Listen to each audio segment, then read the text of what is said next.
So, I recently had some time to check out the new M2 MacBook Air, and oh my, there is a lot to get excited about, and some buts. Okay, not that type.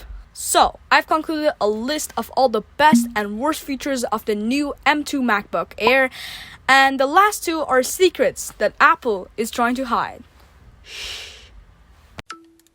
Okay, so one of the most obvious things about the new MacBook Air is that it takes a lot of inspiration from the 14 and 16-inch Pros. This means the sides are super flat, and yes, the wedge is gone, but we'll get to that in a little bit. Other than that, it also takes some of the Pro's other features, like its new notch with a 1080p camera, a better overall display, but sadly, it doesn't take all of the display features, so there is no promotion and no HDR. Now, you also don't get all the ports that the 14 and 16-inch come in, so yeah, if you need an SD card reader or a USB-A port, then get the Pro. Unless you can get an adapter or cheaper. Next up is the flat design of the new Air. Now, compared to the previous Air and all the Air's previous generations, the new Air is the first one to get a nice flat design that is a little bit easier to type on compared to the 14 and 16-inch because, well, the Air is a little bit thinner.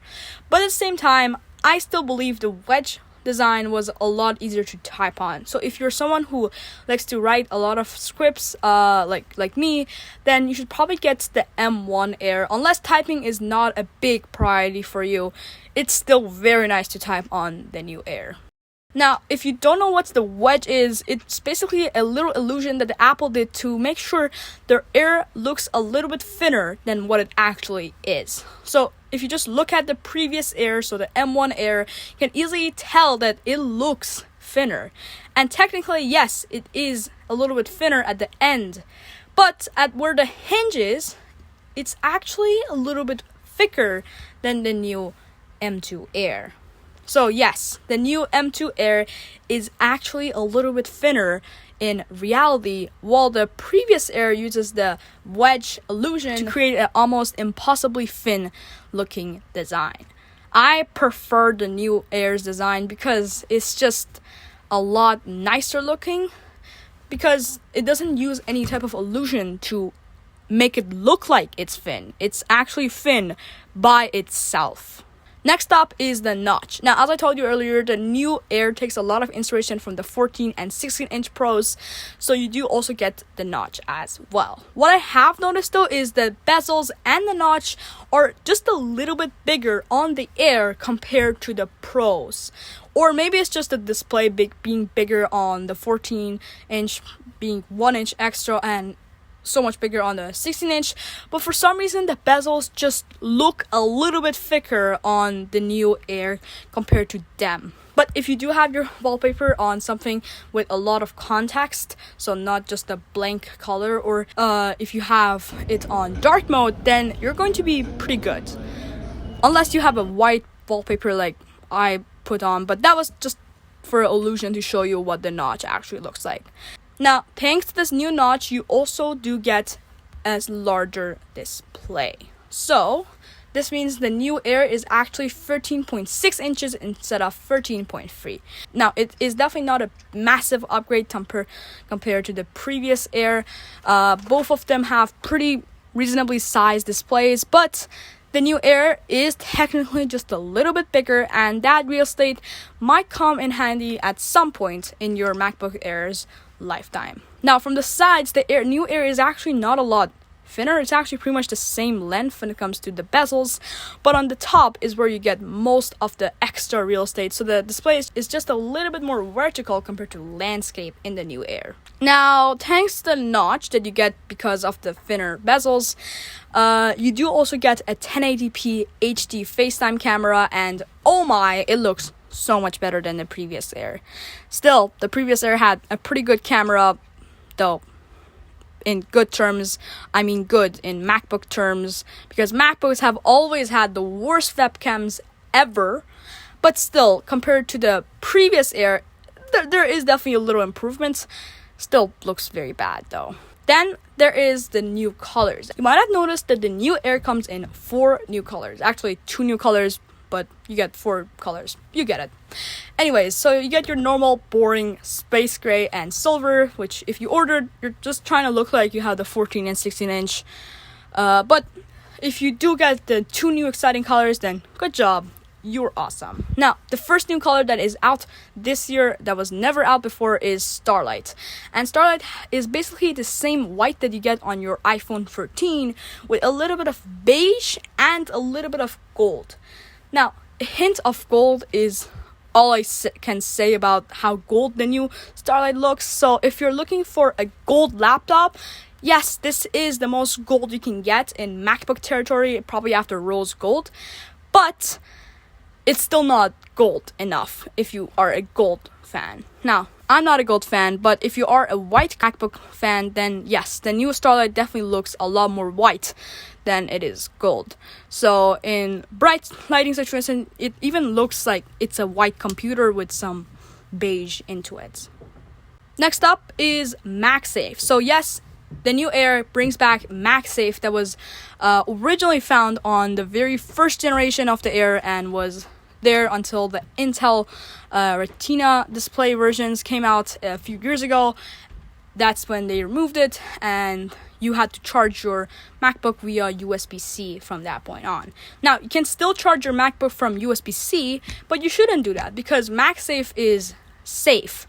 So, for example, think that you put your laptop on a little table and you start walking and you accidentally hit the cable. Your laptop falls off. You've just lost over $1,000. Yes, $1,000.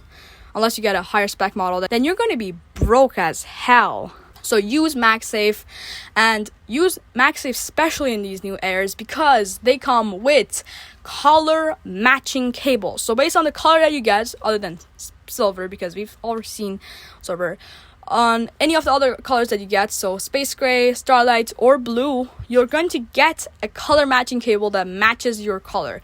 For example, here in Midnight, you can see the color of the actual computer matches very well with the color that is on the cable itself. The cable is also graded, so it's not going to break as easily as some older Intel MacBook cables or the previous M1 cables, so that's a good thumbs up. Now, the only thing I have to say about it is that why didn't they make the other end of the cable color matched as well? They made it white. So the USB-C cable that plugs in into a charging brick, it's just white. Why? Next up is your charging brick. And while the charging brick that you get as a standard charging brick is just another 35 watt normal charging brick, and it comes in for free, that's not the exciting one. The exciting one this year is a 35 watt dual charging adapter that is very small and portable and can charge 2 devices at the same time. So for example, you can charge your MacBook and your iPhone, or your MacBook and your AirPods, or your MacBook and your Apple Watch. Anything that plugs in into USB-C, you can charge it with the new 35 watt dual charger. Now, it's not the fastest charger out there, but it will get the job done. But if you're looking for something that's fast and will zoom, you're gonna have to buy this new 60 watt charger, which is a fast charger that can bring your MacBook from 0 to 50% in just 30 minutes. Now, that's what I'm talking about when I say fast charging speeds. Next up is the keyboard. And you might ask, what's wrong with the keyboard? You see, the new M2 MacBook Air gets some inspiration from the 14 and 16 inch Pros, so that's why they also get full-size function keys on top, which definitely are a nicer touch. I like them a lot more. They definitely feel a lot nicer when you're typing, and also the keyboard itself, it just feels a little more analog, if that's the correct word for it, but it just feels a lot nicer. You're gonna have to try this out. Go to an app store, go to Best Buy, somewhere to try out the new M2 MacBook Air's keyboard before you purchase it, because it's freaking awesome. The typing is very nice and it feels so good to type on the new Air. Next up is a little secret that Apple is trying to hide. Shh, don't tell Tim Cook I said this to Thank you, but the new M2 Air is $200 more expensive than the previous one. $200. Now, $200 is not really that much when it comes to the $1,000 price you're already paying, but that is kind of hurtful because for like years the Air has always been in this $999 price tag, so $1,000. But starting from this generation, yes, you're getting a lot new things. So the wedge is gone, and the overall computer feels a lot more like a Pro than an Air. But $200 more, that's a little over the top. And here in Canada, in Canadian dollars, is going to be a lot more than just $200. So I'm saying the American price tag. Though one thing you can do to help out the new $200 extra price that Apple is going to charge you is to use its educational discount. So you can get your MacBook for college or high school with, I believe, about 20% or 15% off. And also get a $210 gift card to buy, I don't know, AirPods or MacBook accessories, or maybe a SD card to USB-C reader because the Air doesn't have one. So, you might be asking, okay, yes, that's awesome. $210 gift card and 15% discount? Where's the offer? And can I, as a not so high school college student, apply as well? The answer is no, not really, because that's what it says on the website. But technically, there is no way that Apple is going to prove that you do not go to college or university. So Apple is not going to ask for any proof, any letter of disease that from your university or your high school, whatever, to tell you, yes, this guy can get a new MacBook.